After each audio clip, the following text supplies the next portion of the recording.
चलिए भैया आगे बढ़ते हैं। तो ग्राम पंचायत और नगरीय निकाय की जो संरचना है उसके संबंध में जो पूरा डिटेल है वो लास्ट वीडियो में हमने आपको बताया था। अब अभी देखिएगा, स्थानीय स्वशासन के रूप में शहरी क्षेत्र में नगरीय निकाय के 3 रूप है, नगर पंचायत, नगर पालिका और नगर निगम। और ग्रामीण क्षेत्र में स्थानीय स्वशासन के जो 3 रूप हैं, ग्राम पंचायत, जनपद पंचायत और जिला पंचायत, ये है। तो इसकी संरचना के ऊपर विस्तार से मैंने वीडियो अपलोड किया था। अब प्रावधानों की हम बात करें तो थोड़ा थोड़ा अलग अलग जगह पे अंतर है, तो इसलिए हम क्या करेंगे, आगे का जो प्रावधान है उसको, जैसे कि नगर पंचायत और नगर पालिका ये दोनों जगह एक ही जैसे प्रावधान है, लेकिन नगर निगम जो कि बृहत्तर निकाय हो जाता है तो वहां पर कुछ परिवर्तन आ जाते हैं। तो अभी जो हमारा वीडियो है इसमें हम नगर पंचायत और नगर पालिका के ऊपर चर्चा करेंगे, उसके सारे प्रावधान के ऊपर चर्चा करेंगे, और इसके बाद जो अगला वीडियो होगा उसमें हम नगर निगम के ऊपर चर्चा करेंगे विस्तार से।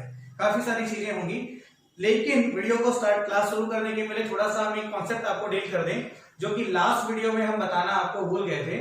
जनपद पंचायत और जिला पंचायत की जो संरचना होती है तो उसमें जो डिटेल हमने आपको बताया था, जो लोग शामिल होते हैं वो तो होते ही हैं। उसके अलावा जनपद पंचायत में जो सरपंच होते हैं, तो एक जनपद में सपोज दैट किसी जनपद में गांव की संख्या, ग्राम पंचायत की संख्या 100 है ना, तो कितने सरपंच होंगे, 100 सरपंच होंगे।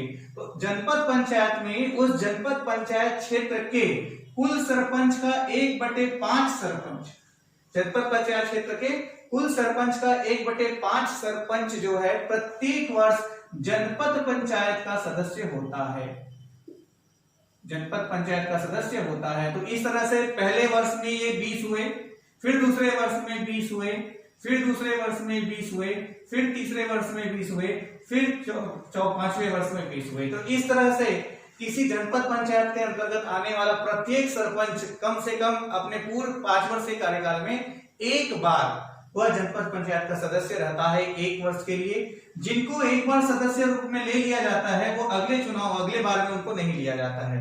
तो इस तरह से, और बिल्कुल ऐसे ही हम बात करें जिला पंचायत की, तो जिला पंचायत की संरचना में ऐसा है कि किसी जिला पंचायत में यदि 10 जनपद पंचायत हैं तो ये 10 जनपद पंचायत के जो अध्यक्ष होंगे वो जिला पंचायत के पदेन सदस्य होते हैं। इनको मत देने का अधिकार नहीं होता है, लेकिन ये पदेन सदस्य होते हैं, बैठक वगैरह में शामिल होते हैं, विकास एवं कार्य योजना में ये शामिल होते हैं। ठीक है, ये संरचना की बात है। दूसरा महत्वपूर्ण तथ्य हम आपको बताएं, कार्यकाल। तो ध्यान दीजिएगा, नगर पंचायत हो, नगर निगम हो, नगर पालिका हो, ग्राम पंचायत हो, जनपद पंचायत हो, जिला पंचायत हो, इन सभी जगह जो पद पे आसीन है, पार्षद हुए, उपाध्यक्ष हुए, अध्यक्ष हुए, महापौर हुए, पंच हुए, सरपंच हुए, ठीक है, ध्यान दीजिएगा, इन सभी का कार्यकाल नहीं होता, इनका कोई कार्यकाल नहीं होता। तो कार्यकाल किसका होता है, तो कार्यकाल होता है निकाय का होता है, या पंचायत का कार्यकाल होता है ना भाई। मतलब कि ग्राम पंचायत का कार्यकाल 5 वर्ष है, किसी ग्राम पंचायत का कार्यकाल 5 वर्ष है। और सभी जगह पे यदि ऐसा है कि मान लो किसी ग्राम पंचायत में सरपंच जो है यह 5 वर्ष के लिए, मतलब कि ग्राम पंचायत का कार्यकाल 5 वर्ष तक, तो ये 5 वर्ष तक सरपंच रहेगा। मान लो किसी कारण से 2 वर्ष में ही इसको पद से हटा दिया गया, या इसकी मृत्यु हो गई, या इसने त्यागपत्र दे दिया, तो इस स्थिति में यहाँ पे सरपंच का पद रिक्त हो जाता है। पुनः चुनाव होंगे तो जो नया सरपंच होगा वो बचे हुए कार्यकाल के लिए होगा। तो ये जो बचा हुआ कार्यकाल है वह सभी पे लागू होता है, ये बात मैं आपको बताना चाह रहा हूं। मतलब कि जितने भी सदस्य हैं, पार्षद हैं, अध्यक्ष हैं, उपाध्यक्ष हैं, यदि वह 5 वर्ष के कार्यकाल समाप्त होने के पहले ही पद से हटा दिए जाते हैं, या त्याग पत्र दे देते हैं, या मृत्यु हो जाती है, तो उस स्थिति में जो भी नया व्यक्ति चुना जाएगा वो 5 वर्ष के लिए नहीं चुना जाएगा, निकाय या पंचायत के बचे हुए कार्यकाल के लिए चुना जाएगा। तो यहाँ पर कार्यकाल किसका होता है, नगर पालिका, नगर पंचायत, नगर निगम, ग्राम पंचायत, जनपद पंचायत, जिला पंचायत का कार्यकाल होता है। इनके पदाधिकारियों का कार्यकाल नहीं होता है। तो ये जब तक निकाय होगा तब तक ये कार्य करेंगे, मतलब कि 5 वर्ष इनका जो कार्यकाल है वो 5 वर्ष का होता है। और 5 वर्ष पूरा होने के बाद ग्राम पंचायत को भंग करके पुनः चुनाव कराया जाता है। ठीक बिल्कुल वैसे ही जैसे लोकसभा विधानसभा के चुनाव होते हैं। तो वहां पर भी लोकसभा में भी विधानसभा में भी सदस्यों का कार्यकाल नहीं होता है, लोकसभा या विधानसभा का कार्यकाल होता है। 5 वर्ष का कार्यकाल पूरा होने के बाद लोकसभा या विधानसभा को भंग करके पुनः चुनाव करवाया जाता है, नए सदस्यों का चयन होता है जनता द्वारा। तो यहाँ पर भी बिल्कुल वैसा ही होता है। तो एक तो ये वाला कॉन्सेप्ट जो छूट गया था, फिर एक दूसरा कॉन्सेप्ट हमने देख लिया कार्यकाल, जो सभी को लेकर के एक साथ मैंने बताया। पुनः निर्वाचन की बात होगी तो प्रत्येक जगह पुनः निर्वाचन जो है 6 माह के भीतर है। प्रत्येक जगह, जैसे कि कहीं पर भी मान लो क्या बोलना चाहिए, अध्यक्ष है या पार्षद है या जिला पंचायत जनपद पंचायत सदस्य है, किसी वजह से इनका पद रिक्त हो गया, तो उस सीट पर 5-6 माह के भीतर दोबारा निर्वाचन करवा करके प्रतिनिधि को चुनना होगा। ये है। अब यहाँ पर हम आपको एक शब्द बताते हैं, प्रत्यावर्तन। चलिए, बहुत सरल शब्दों में इसको मैं कह दूं तो ये है वापस बुलाने की प्रक्रिया। वापस बुलाने की प्रक्रिया, ठीक है। एक होता है अविश्वास प्रस्ताव, एक होता है अविश्वास प्रस्ताव। तीसरा तो है पद से हटाया जाना, किसी कारण से पद से हटाया जाना। किसके द्वारा? विहित प्राधिकारी द्वारा। क्योंकि विहित प्राधिकारी मैं इसलिए कह रहा हूं, अलग अलग निकाय में विहित प्राधिकारी का जो स्तर है वो अलग अलग होता है, ठीक है। तो अब प्रत्यावर्तन, राइट टू रिकॉल, वापस बुलाने की प्रक्रिया, तो इसके पहले क्या था, प्रावधान अलग है। तो पहले परीक्षाओं में इसी को ही पूछा गया है कि इनमें से किसके किसके विरुद्ध प्रत्यावर्तन की प्रक्रिया प्रारंभ की जा सकती है, किसके विरुद्ध प्रारंभ नहीं होती है, या किसके किसके विरुद्ध अविश्वास प्रस्ताव आता है, नहीं आता है। तो अब देखिएगा, यहां पर मैं आपको क्लियर कर दूं, प्रत्यावर्तन अब सभी के लिए समाप्त हो गया है। सिर्फ 2 जगह वापस बुलाए जाने की प्रक्रिया चल रही है, सरपंच और पंच। सिर्फ 2 लोगों के विरुद्ध प्रत्यावर्तन की प्रक्रिया प्रारंभ की जा सकती है, पंच और सरपंच। पहले क्या था, नगर पंचायत अध्यक्ष, नगर पालिका अध्यक्ष, नगर निगम महापौर के विरुद्ध भी प्रत्यावर्तन की प्रक्रिया लाई जाती थी। उस समय ये जनता द्वारा प्रत्यक्ष चुने जाते थे।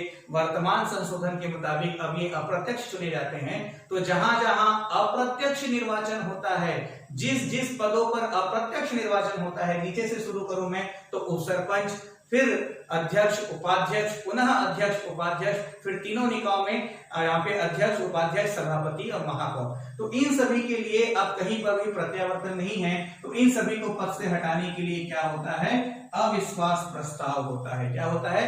अविश्वास प्रस्ताव होता है। और जो पार्षद होते हैं, तो पार्षद के विरुद्ध अविश्वास प्रस्ताव का भी प्रावधान नहीं है और प्रत्यावर्तन का भी प्रावधान नहीं है। पार्षदों के विरुद्ध अविश्वास और प्रत्यावर्तन दोनों का प्रावधान नहीं है। तो पार्षद को पद से हटाया जाता है, किसके द्वारा हटाया जाता है? तो कलेक्टर द्वारा हटाया जाता है। इसके ऊपर अभी हम डिटेल में थोड़ा और चर्चा करेंगे कि पार्षद को पद से हटाए जाने का आधार क्या है, या फिर यहीं पे मैं बताऊं तो पार्षद को कलेक्टर द्वारा पद से हटाया जा सकता है। कैसे? तो पहला तो ये है कि यदि उसका पद पर बना रहना लोक हित में ना हो, जैसे कि नगर पंचायत है, नगर पालिका है, नगर निगम का जो पार्षद है उसका पार्षद बने रहना लोक हित में ना हो, जनता के हित में ना हो, या फिर जिस वर्ग के लिए, जिस प्रवर्ग के लिए आरक्षण किया गया था, तो यदि वह आरक्षित प्रवर्ग का ना हो, जिस वर्ग के लिए उस वार्ड का आरक्षण किया गया था, तो उस आरक्षित प्रवर्ग का यदि पार्षद नहीं है, उस आधार पर या तो फिर जो अन्य पार्षद हैं वो 2/3 बहुमत से यह सिद्ध कर दें, 2/3 बहुमत से कोई ऐसा प्रस्ताव ला करके सिद्ध कर दें कि उसका पद में बना रहना जो है लोकहित पर नहीं है, लोकहित पर नहीं है, या फिर दुराचार है ना भाई, आपका जो सामान्य आचरण है उसके विरुद्ध कोई व्यवहार वगैरह हो, है ना भाई। तो कुछ भी इस तरह की कोई समस्या आ गई तो इस आधार पर, तो ये 3 आधार होते हैं, लोकहित, आरक्षित प्रवर्ग का ना होना, और तीसरा जो है जो अन्य पार्षद हैं वो 2/3 बहुमत से यदि यह सिद्ध कर दें या ऐसा कोई प्रस्ताव पारित कर दें कि उसका पद पर बना रहना या फिर दुराचार वगैरह का दोषी उसको मान लें, तो उस स्थिति में फिर क्या है, कलेक्टर जो है पार्षद को उसके पद से हटा सकता है। तो यहाँ पर पहले बहुत कंफ्यूजन होता था, प्रत्यावर्तन किसका किसका होगा, किसका नहीं होगा। तो अब अच्छी बात है कि प्रत्यावर्तन सिर्फ 2 ही पदों के बीच है, अब 2 ही पदों के लिए है, सरपंच और पंच, बाकी किसी के विरुद्ध भी प्रत्यावर्तन या राइट टू रिकॉल अब नहीं है, खत्म हो गया। अविश्वास प्रस्ताव कहां कहां है? तो उप सरपंच, जनपद पंचायत अध्यक्ष उपाध्यक्ष, जिला पंचायत अध्यक्ष उपाध्यक्ष, नगर पंचायत नगर पालिका अध्यक्ष उपाध्यक्ष, नगर निगम सभापति और महापौर, इनके विरुद्ध जो है अविश्वास प्रस्ताव की प्रक्रिया शुरू की जा सकती है। और यहाँ पर एकमात्र सरपंच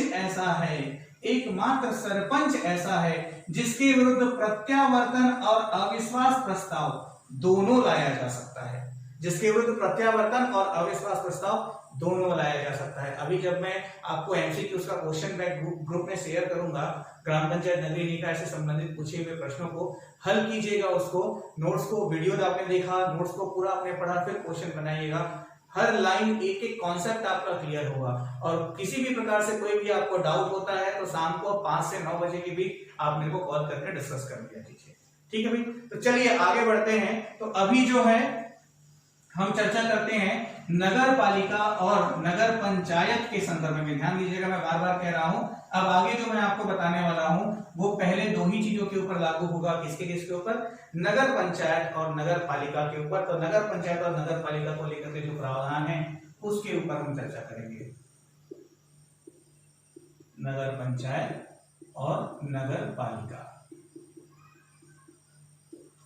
चलिए, तो इसमें सबसे पहले कॉन्सेप्ट हम देखते हैं क्या? प्रथम सम्मेलन।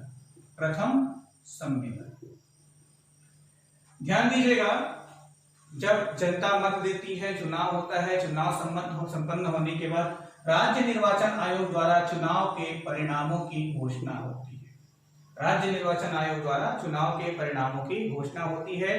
तो चुनाव परिणाम की घोषणा के 30 दिन के भीतर, 1 माह के भीतर, ध्यान दीजिएगा प्रशासनिक निकाय में 1 माह का मतलब 30 दिन होता है, 31 दिन नहीं होता है प्रशासनिक सिस्टम में, ठीक है। तो परिणामों के प्रकाशन के 30 दिन के भीतर अब नगर पंचायत नगर पालिका की बात करें तो यहां पर विहित प्राधिकारी हो गया कौन? सीएमओ, मुख्य नगर पालिका अधिकारी। तो जो सीएमओ है वो 30 दिन के भीतर प्रथम सम्मेलन बुलाता है। सीएमओ जो है 30 दिन के भीतर प्रथम सम्मेलन बुलाता है और प्रथम सम्मेलन की जो अध्यक्षता है, आ रही बात समझ में? तो नगर पालिका में प्रथम सम्मेलन की अध्यक्षता करता है डिप्टी कलेक्टर या उसके समकक्ष कोई अधिकारी, डीसी। डिप्टी कलेक्टर या उसके समकक्ष कोई अधिकारी प्रथम सम्मेलन की अध्यक्षता करता है। और नगर पंचायत में तहसीलदार या उसके समकक्ष कोई अधिकारी जो है, जिसकी नियुक्ति किसके द्वारा होगी? कलेक्टर द्वारा होगी, वह जो है प्रथम सम्मेलन की बैठक की अध्यक्षता करता है, ठीक है। वैसे व्यवहारिक तौर पर ऐसा भी होता है कि प्रथम सम्मेलन का जो पूरा दारोमदार है वो किसके ऊपर आ जाता है? मुख्य नगर पालिका अधिकारी सीएमओ के ऊपर आ जाता है यहाँ पर, ठीक है। तो 30 दिन के भीतर बैठक बुलाई जाएगी। प्रथम सम्मेलन की अध्यक्षता कौन करेगा? दोनों जगह अलग अलग, ये हमने देख लिया, ये अपने आप में तथ्य होता है। प्रथम सम्मेलन में क्या होता है? तो प्रथम सम्मेलन में सबसे पहला जो कार्य होता है, चुने गए जनता के प्रतिनिधियों को शपथ दिलाया जाता है।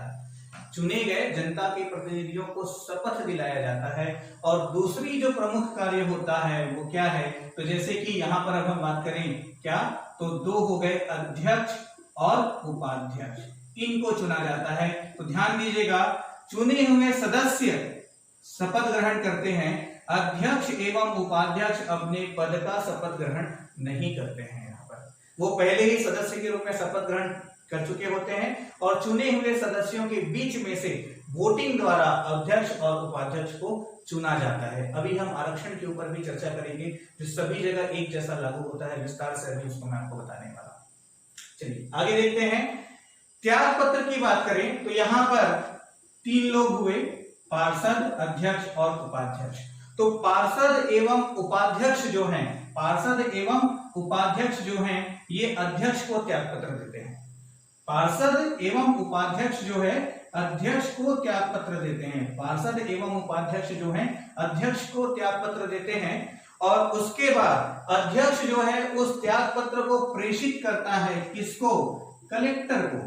और कलेक्टर क्या करता है? उस त्यागपत्र की वास्तविकता और वैधानिकता की जांच करता है। मतलब कि किसी भी प्रकार के दबाव में तो त्यागपत्र नहीं दिलवाया गया है, यह जो त्यागपत्र दिलवाया गया है वह अवैधानिक तो नहीं है ना। इस बात की जांच करता है कलेक्टर। यदि कलेक्टर को लगता है कि ठीक है त्यागपत्र स्वीकार करना चाहिए, तब फिर वो त्यागपत्र को स्वीकार करता है। ठीक है, तो पार्षद एवं उपाध्यक्ष अध्यक्ष को देते हैं, है ना भाई।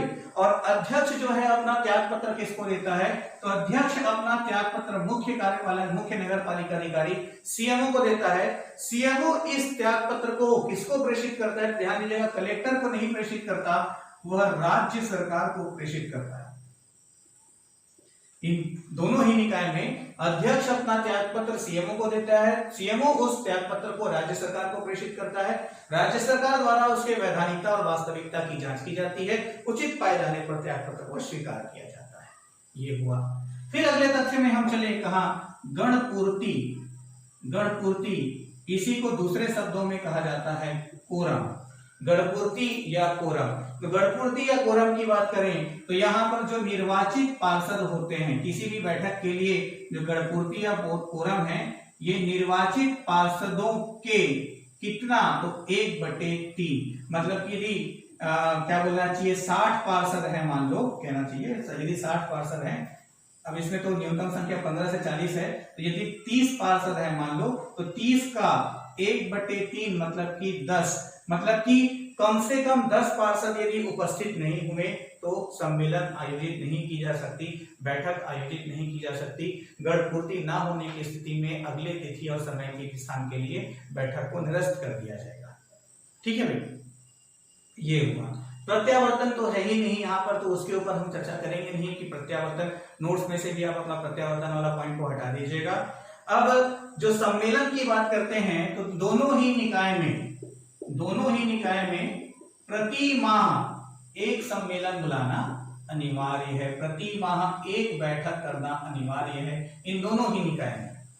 सम्मेलन किसके द्वारा बुलाया जाता है, तो सम्मेलन अध्यक्ष के द्वारा बुलाया जाता है, अध्यक्ष की अनुपस्थिति में उपाध्यक्ष द्वारा बुलाया जाता है। ध्यान दीजिएगा, सम्मेलन जो है अध्यक्ष के द्वारा बुलाया जाता है, अध्यक्ष की अनुपस्थिति में उपाध्यक्ष द्वारा बुलाया जाता है, और यदि अध्यक्ष और उपाध्यक्ष दोनों अनुपस्थित हों, अध्यक्ष और उपाध्यक्ष दोनों अनुपस्थित हो, ठीक है, तो इस स्थिति में जो है सीएमओ द्वारा सम्मेलन, जो मासिक सम्मेलन है उसको बुलाया जाता है। और यहाँ पर हम देखेंगे क्या कि बैठक की अध्यक्षता कौन करता है, तो बैठक की अध्यक्षता अध्यक्ष करता है, सामान्य बैठक की अध्यक्षता अध्यक्ष करता है, उसकी अनुपस्थिति में उपाध्यक्ष करता है, और यदि अध्यक्ष और उपाध्यक्ष दोनों अनुपस्थित हों तो बैठक की अध्यक्षता जो है कलेक्टर द्वारा नियुक्त कोई शासकीय अधिकारी करता है।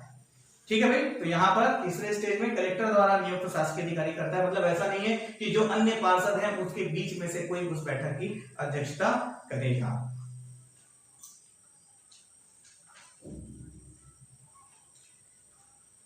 ठीक है, तो चल एक मिनट, यहाँ पे थोड़ा सा ये गलत हो गया। यहाँ पे देखिएगा सम्मेलन बुलाएगा कौन, तो सम्मेलन बुलाने का काम अध्यक्ष का है, अध्यक्ष की अनुपस्थिति में उपाध्यक्ष का है, उपाध्यक्ष की अनुपस्थिति में कलेक्टर द्वारा या सीएमओ द्वारा या कलेक्टर द्वारा जो है बैठक बुलाई जाएगी।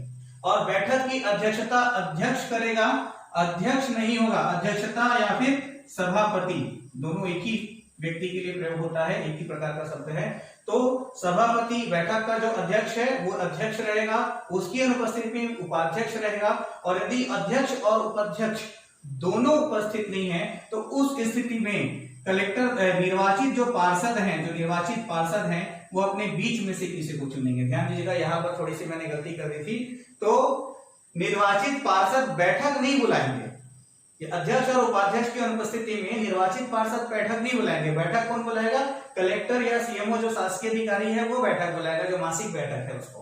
लेकिन अध्यक्ष और उपाध्यक्ष की अनुपस्थिति में बैठक की अध्यक्षता कौन करेगा, तो निर्वाचित पार्षदों के बीच में से किसी व्यक्ति को चुना जाएगा, वो बैठक की अध्यक्षता करेगा। ये कॉन्सेप्ट है, तो ये वाला कॉन्सेप्ट अभी थोड़ी देर पहले मैंने थोड़ी सी गलती की थी, उसको करेक्शन कर लीजिएगा।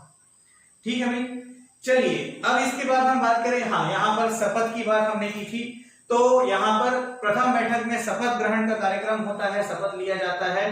अब दोनों ही निकाय में जो शपथ किसके समक्ष होगा, तो जो प्रथम सम्मेलन का विधिक प्राधिकारी होगा उसी के समक्ष शपथ लिया जाएगा।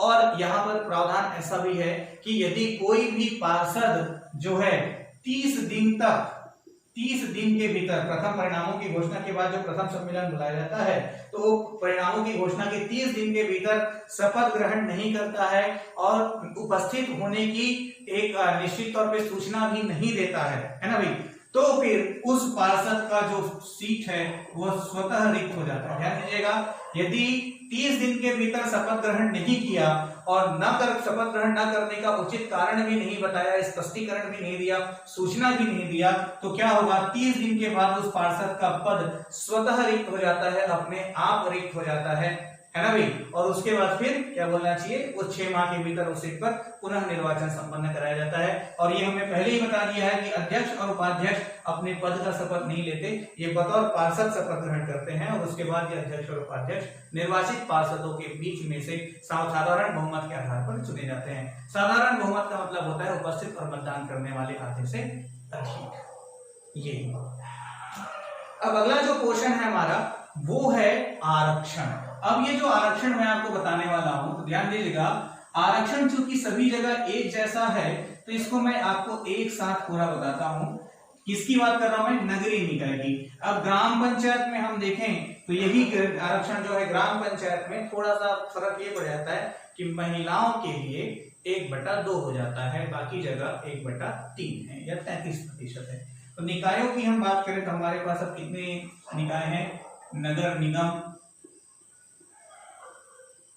नगर पालिका, नगर पंचायत, जिला पंचायत, जनपद पंचायत और ग्राम पंचायत। चलिए, तो अब इसमें देखिएगा आरक्षण की हम बात करें तो आरक्षण जो है किस आधार पर होता है, तो आरक्षण जनसंख्या के आधार पर होता है। आरक्षण किस आधार पर होता है, आरक्षण जनसंख्या के आधार पर होता है। आरक्षण का आधार क्या है, जनसंख्या। वार्डों का निर्धारण जो है वह लगभग सभी वार्ड में बराबर जनसंख्या हो, इस प्रकार से वार्डों का गठन किया जाता है। अब इसमें हम देखें नगर निगम, तो नगर निगम, नगर पालिका, नगर पंचायत, जिला पंचायत, जनपद पंचायत, ग्राम पंचायत, यहाँ पर अध्यक्ष उपाध्यक्ष, तो इसमें इन दोनों जगह क्या हुआ, अध्यक्ष और उपाध्यक्ष। इसके बाद कौन होगा, और पार्षद, ये 3 पद हुए। यहाँ पर आपका क्या हो जाता है, महापौर, महापौर नगर निगम में, सभापति, सभापति और पार्षद। इसके बाद यहां पर क्या है, तो आपका अध्यक्ष, उपाध्यक्ष और सदस्य, ये 3 हुए।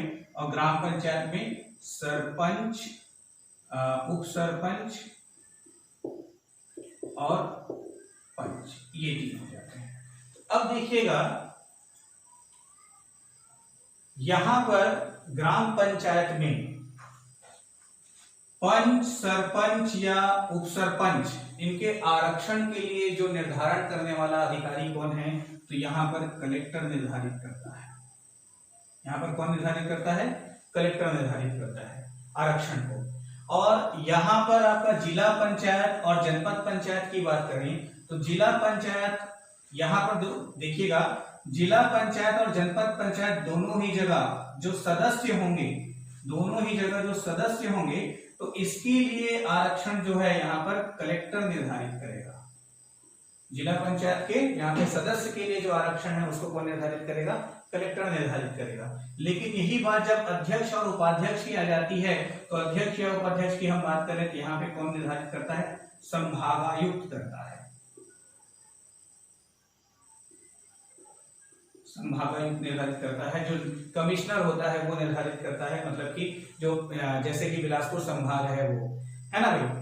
अब उसके साथ साथ यहाँ पे जो दूसरा कॉन्सेप्ट आ जाता है, या तो फिर क्या राज्य सरकार द्वारा निर्धारित होता है, और यही बात जो है यहाँ पर भी लागू होती है। तो यहाँ पे पार्षद के लिए तो कलेक्टर के पास पावर है, लेकिन अध्यक्ष, उपाध्यक्ष, सभापति के लिए यहाँ पर पावर किसके पास है? राज्य सरकार के पास है, आरक्षण के निर्धारण के लिए। आरक्षण जनसंख्या के आधार पर होता है। अब ध्यान दीजिएगा, आरक्षण के संबंध में पहला प्रावधान यह है कि यदि एसटी, एससी प्लस एसटी, अनुसूचित जाति और अनुसूचित जनजाति को मिला करके कुल जनसंख्या 50% या उससे अधिक है, यदि एसटी और एससी को मिला करके कुल जनसंख्या 50% या उससे अधिक है, तो ओबीसी वर्ग के लिए कोई आरक्षण नहीं होगा। लेकिन यदि 50% से कम है, यदि 50% से कम है तो ओबीसी के लिए, ध्यान दीजिएगा, 50% से कम है तो ओबीसी के लिए 27% आरक्षण होगा। ओबीसी के लिए 27% आरक्षण होगा। इसी आरक्षण सिस्टम की हम बात कर रहे हैं जनसंख्या के आधार पर। अब इसमें जो सीट है, तो ध्यान दीजिएगा, कोई ऐसा क्षेत्र, जैसे आरक्षण लाट पर, आरक्षण का निर्धारण कैसे होता है? तो लाट पद्धति द्वारा होता है। यह भी प्रश्न है अपने आप में, लाट पद्धति द्वारा होता है। कैसे होता है? चक्रीय क्रम में होता है। कितने वर्ष के लिए? तो 10 वर्ष के लिए। एक बार जो आरक्षण होगा वो 10 वर्ष के लिए, मतलब कि 10 वर्ष को दूसरे शब्दों में 2 कार्यकाल हम कहेंगे। तो जैसे कि मान लो क्या बोलना चाहिए, बिलासपुर नगर निगम हम ले लें, या फिर कोई ग्राम पंचायत ले लें, जैसे कि मान लो हम दैजा ग्राम पंचायत ले लेते हैं। तो यहाँ पे दैजा ग्राम पंचायत में जो भी सरपंच के लिए निर्धारण होगा आरक्षण का, तो वो यदि अभी इस बार अनारक्षित है तो अगले बार भी वो अनारक्षित रहेगा। लगातार 10 वर्ष के लिए या 2 कार्यकाल के लिए आरक्षण जो है एक बार में निर्धारित होता है। और कैसा रहता है? लाट पद्धति, मतलब लॉटरी सिस्टम में निकाला जाता है, चक्रीय क्रम में। लाट पद्धति मतलब कैसा निकाला जाता है? तो क्या होता है, 2 वॉल होंगे, एक में वार्ड नंबर 10 और एक में आरक्षण का वर्ग, तो दोनों में से एक एक पर्ची निकाला गया। अब वार्ड नंबर 10 के लिए एससी निकल गया, तो वार्ड नंबर 10 आरक्षित हो गया। किसके लिए? एससी के लिए। एक बात। दूसरी बात यहां पर यह है कि यदि ऐसा होता है कि मान लो कोई सीट ऐसी है जहां पर जो आबादी है, जो जनसंख्या है, वो पर्टिकुलर एसटी या एससी ही है, अधिकतम जो जनसंख्या है वो यही ही है, और वहां पर कोई अनारक्षित सीट आ जाता है ना भाई, या कोई ऐसी जगह हो गई जहां पर आपका सामान्य सीट है और आरक्षित सीट आ जाता है, क्या बोलना चाहिए, आरक्षित सीट आ जाता है और आरक्षित प्रवर्ग का व्यक्ति उस क्षेत्र में निवास नहीं करता। जैसे कि वार्ड नंबर 10 को आरक्षित करके एससी के लिए, एसटी के लिए रिजर्व कर दिया गया। अब मान लो यहाँ पे वार्ड नंबर 10 को जब रिजर्व किया गया और पता चलता है कि वार्ड नंबर 10 में एसटी कैटेगरी का कोई व्यक्ति निवास ही नहीं करता, तो कलेक्टर जो है उस वार्ड को अनारक्षित डिक्लेयर कर सकता है। कौन डिक्लेयर कर सकता है? कलेक्टर जो है उस वार्ड को अनारक्षित डिक्लेयर कर सकता है। ये एक चीज हुआ। तो लाट पद्धति का इस तरह से निर्धारण होता है। अभी इसमें हम और डिटेल में चर्चा करेंगे, अभी बहुत सारी चीजें बताने के लिए। 2 कार्यकाल के लिए ये जो शब्दों का मैं प्रयोग कर रहा हूँ, इन शब्दों पे विशेष ध्यान दीजिएगा। किसी शब्द में कोई डाउट हो तो व्हाट्सएप करके पूछ भी लीजिएगा, हम एक्सप्लेन कर देंगे। कोई शब्द का मतलब ना समझ में आता तो अब देखिएगा, आरक्षण जो है यदि एससी और एसटी को मिलाकर के 50% आबादी हो जाती है तो ओबीसी के लिए कोई आरक्षण नहीं होगा, और यदि एसटी और एससी को मिलाकर के 50% नहीं होता है तो ओबीसी के लिए 27% आरक्षण होगा। आरक्षण होता कैसे है? अब नगरीय निकाय में बात करें, मतलब कि या फिर मैं इन 5 में बात करूं तो इन 5 में महिला के लिए 1/3 या 33% आरक्षण है। महिलाओं के लिए 1/3 या 33% आरक्षण है। सिर्फ ग्राम पंचायत है यहाँ पर 1/2 या फिर 50% आरक्षण है महिलाओं के ग्राम पंचायत। अब चलिए एक उदाहरण लेता हूं, जैसे कि हमारे राज्य में अभी कितने जिले हैं? 28 जिले हैं। तो जिला पंचायत कितने हो गए? हमारे राज्य में 28 जिला पंचायत है। अब जिला पंचायत के अध्यक्ष का जो आरक्षण का निर्धारण है वो कौन करेगा? तो राज्य सरकार निर्धारित करेगा। 28 जिलों का कलेक्टर कमिश्नर द्वारा नहीं किया जाएगा। तो अब राज्य सरकार जब आरक्षण का निर्धारण करते हुए सीट डिक्लेयर करेगी कि बिलासपुर जिला पंचायत का जो अध्यक्ष है वो एसटी से होगा, एससी से होगा, ओबीसी से होगा, उसके साथ फिर उसमें किस कैटेगरी में महिला प्रवर्ग से होगा, तो उन सारी चीजों को जो डिक्लेयर करने का सिस्टम है, तो व्यवहारिक रूप से देखिएगा, मैं अभी अलॉटमेंट करके आपको दिखा रहा हूं। तो राज्य की हम बात करें तो राज्य में लगभग 13% जो है अनुसूचित जाति और 32% जो है अनुसूचित जाति है, जिसको मिलाकर के 50% नहीं होता है। तो यहाँ पर क्या है 27% जो है ओबीसी आरक्षण काम करेगा और बचा हुआ जो सीट है वो क्या हो जाएगा अनरिजर्व के लिए चला जाएगा, यूआर के लिए चला जाएगा, अनारक्षित सीट हो जाएगी। अब देखिए यहाँ पे 28 सीट जैसे है तो 28 का 13% सीट कितना होगा ये हमको कैलकुलेट करना पड़ेगा। तो 28 का 13% सीट यहाँ पे हम निकालें तो ये आपका हो जाता है लगभग 3 सीट, है ना भाई। तो यहाँ पर एससी के लिए सीट रिजर्व हो गया कितना 3 सीट। 32% की हम बात करें तो ये मोटा मोटी आपका हो जाता है